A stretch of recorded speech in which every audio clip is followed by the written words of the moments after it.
Hello, everybody. This is Money Mom. Welcome back to the channel. Today, I want to talk to you guys about the biggest financial mistake that any of us can make. I know I have made this big financial mistake. Let's get right into it. Biggest financial mistake, I'm going to tell you right away, and I'm going to give you some examples.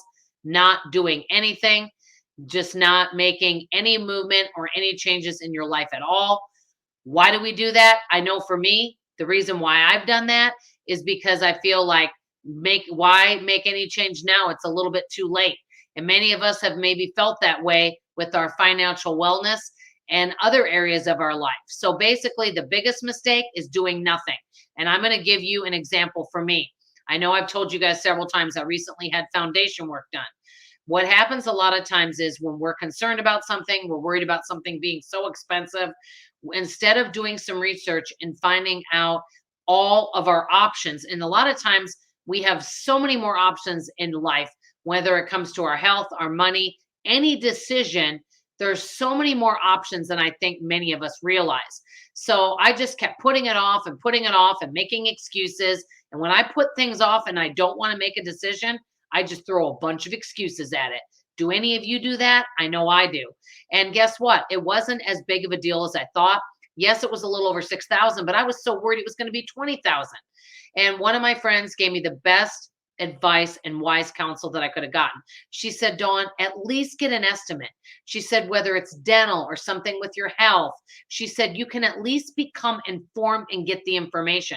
If you decide it's not something you want to address at this time, she says, you don't have to, but at least you've got a starting point.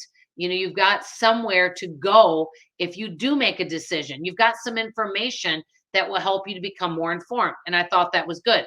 That's one example right there. And I think many times people just think, oh, it won't happen to me, or oh, I'll deal with it later. And that's another thing I've said. Either, oh, it's too late at this point, or I make excuses, or I say, oh, I'll deal with it later. I'm too busy. I know, and many times that can happen.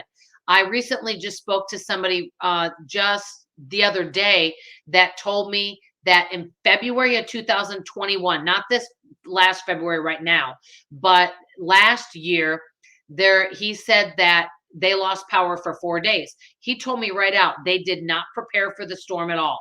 They had no extra food or anything, and it was a real hardship for them because they had no power for 4 days. So anything we can do in any area of our life, for example, we've heard all these great channels that are talking about stockpiling. We don't have to have 3 years of stockpiles. It could be just even 5 extra cans of food or any little thing that we can do. You know, also a savings. A lot of times I used to listen to these videos and I'm like, oh, we need to have 1 year in savings. And it was so overwhelming. I'm like, gosh, why should I even save at all? Because I'm never going to be able to do that. But you know what? If we just did little small baby steps and did something with every area in our life, whether it was savings, you know, maybe having a little extra food on hand, doing things for our health. And the biggest thing is educating ourselves and informing ourselves in all areas. I know a lot of times I like to live with, you know, the wool over my eyes and just pretend it's not out there and it's not happening because I think I feel better and I think I'm not as scared. The issue is if something serious came up and I wasn't prepared, I would regret that decision. So now later in my life, even though I might be scared to make changes, I am pushing myself to become more informed in all areas. Doesn't mean I have to make an immediate decision, but anything that I can do to help inform myself in all areas, like I said, especially budgeting. Another one is retirement. I know I've mentioned this to you guys.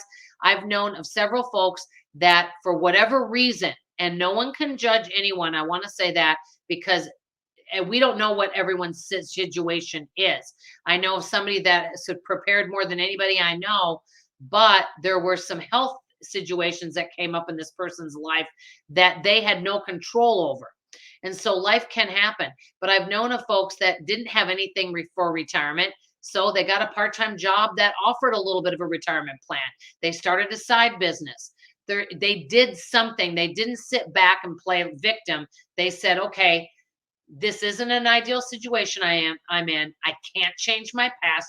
I can't turn that clock back. But what can I do?